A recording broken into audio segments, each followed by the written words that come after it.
Hello and welcome to the latest episode of the Low Budget Review Show. I am your host, Eric Smith, and today I am talking about Devil in a Blue Dress by Walter Mosley.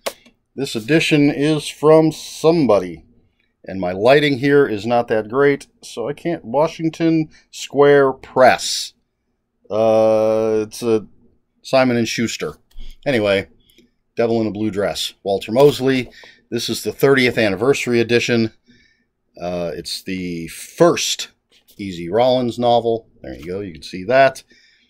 And there's it's newly introduced by the author. So this came out in 1990, and again, it's the first of the Easy Rawlins books. Easy Rawlins is, I'm looking at the back of this, it says the year is 1948, the town is Los Angeles. Easy Rawlins is a black World War II veteran, and he's just lost his job. He's been out of work for a couple of days. He's hanging out in a local bar, and this white guy comes in and wants to hire Easy to find a white woman who likes to hang out in black clubs and bars and stuff. The white guy says, you know, he can't go to these places and ask around, so he wants Easy to do it. He was recommended by Joppy, who's the bartender at this bar, ex-boxer, and, excuse me, owner of the bar, I believe. And Joppy vouches for the guy. Easy needs money to pay his mortgage payment, so he doesn't lose his house. So he takes the job, and craziness ensues. Excuse me. So, Walter Mosley is a name that, pardon me, name I'm familiar with, have been familiar with. You know, I'm always perusing the mystery section of libraries, back when I used to go to libraries, bookstores, so I've come across the name Walter Mosley. I've heard people talk about Walter Mosley, familiar with the name Easy Rawlins, but I've never read Walter Mosley before. Regular viewer and commenter Michael Booker, shout out to Michael Booker, has recommended Mr. Mosley a number of times, and so I finally got around to grabbing a copy of this book. Obviously, you can see it. It's right there. And reading this. And I'm very happy that Mr. Booker pushed me to do. He wasn't pushy about it. It would just come up. We'd be talking about stuff in the comments, and he'd mention Walter Mosley. But I'm glad he did. Very happy. So, you know, this is going to end up with being a good review with a high rating, because very, very happy that I finally read this. I'm going to be buying more, reading more. So, the writing style, just fantastic. This is first person, so Easy is the one telling us the story, and so Easy is a great storyteller, and he mentions early on, as you read it, the way he speaks changes back and forth. He'll go from, well, as he says it, although I'm paraphrasing a little bit, but basically from educated to not, for lack of a better way to put it. Basically, there are times when he thinks it's best to speak the way white people expect a black man in 1948 to speak, whether it's to avoid trouble or put white people at ease, and so he can take advantage. You know, he makes these choices. Excuse me. So, yeah, I love the way it's written. I love the voice of Easy Rawlins. He's a great character. We get, you know, a little bit of his history, where he's from, what he did in the war, and then he was in, I want to say, Houston before moving to California, and he talks about, you know, some things from Houston and people from Houston that he knew, and he's going to introduce us to a bunch of new characters in California. And from a mystery detective standpoint, this is classic noir. Just so many twists and turns and people walking through the door with a gun and,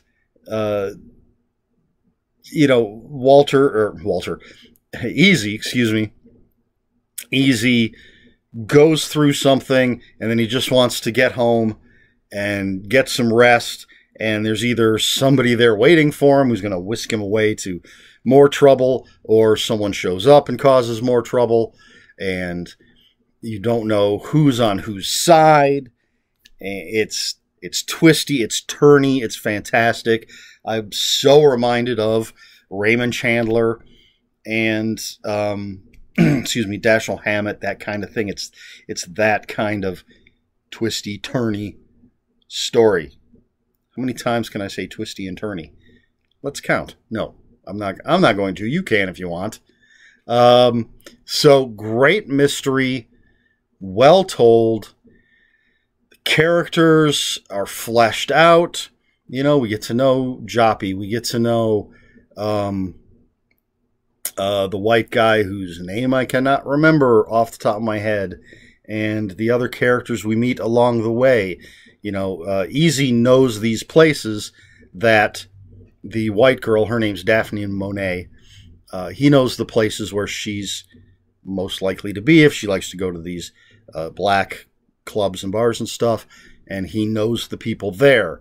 It seems to be a small community, or at least a close-knit community, which is understandable. It's 1948, it's California. Minorities are going to stick together to a point. I mean, it's still, you got good guys and bad guys, but they know each other. It's not that it's necessarily physically a small neighborhood, but it's a small community. I don't know. You know what I'm saying. So we get to know these characters through Easy's eyes. That was a fun thing to say. There's a character named, they call him Mouse. And he was, I don't know if he's going to come back, but he reminded me of essentially the Hawk to Spencer, the Joe Pike to Elvis Cole. So he's that to, at least in this, gave me the feel of that to Easy Rawlins. He's the Hawk to Easy Rawlins Spencer, or the Joe Pike to Easy Rawlins Elvis Cole. He's where Easy Rawlins is our moral compass, Mouse is the amoral companion, I guess, or the less moral companion. Anyway, just a fantastic story with fantastic characters, and sadly, I guess this isn't bad for the book. It's bad for the world. Again, it takes place in 1948. Came out in 1990. I'm reading it in 2021, and for some people, nothing has changed. I'm reading this, and a lot of it could have taken place today. Obviously, the setting and everything. There's no cell phones, and the house payment is like $65. But obviously I'm talking about race relations, and yeah, it's incredibly sad and infuriating that for a portion of the population of our country, these things still go on. There's a scene where Easy is supposed to meet the guy that hired him out on this wharf, and he's a little leery about going there. It's not a place that, as a black man, he would normally go. But he's standing there looking out at the ocean, and this 17-year-old white girl comes up and starts talking to him, and her friends come over and want to kick his ass, possibly kill him, because he's a black guy talking to a white girl. And like it or not, well, that's how do I believe it or not, maybe, is the way to put it. This happens today.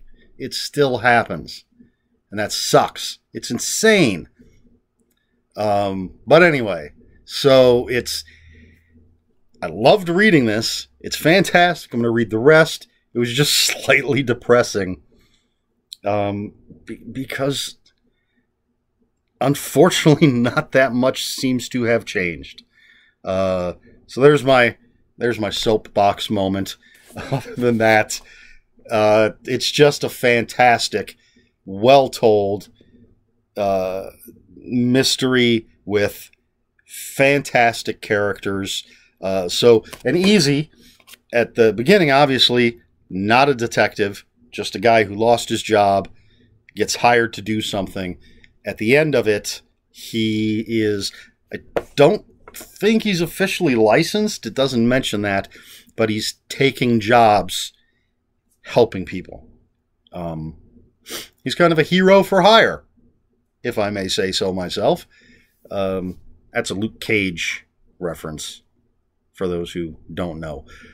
Anyway, so yeah, I can't wait to dig into some more of the Easy Rawlins series and some of Walter Mosley's other stuff. There you go. I'm not sure what else to say. Again, it's a mystery. I don't want to give anything away. It's, Easy Rawlins. It's a black guy hired by a white guy to find a white woman that likes hanging out in black hotspots. And there are plenty of twists and turns. Crazy twists and turns. Man, it's wild. And it's great. I gave it 5 out of 5 on Goodreads. Devil in a Blue Dress by Walter Mosley, first in the Easy Rawlins series. Can't recommend it enough if you're a mystery fan. I don't know why I waited so long. Thank you to Michael Booker for pushing me to finally pick this up and read it. All right, so there you have it. If you have any comments, questions, or corrections, please put them in the comments below. Comments are open for spoilers. Just post spoiler warning. We try to be polite here at the Low Budget Review Show. Please like, share, and subscribe.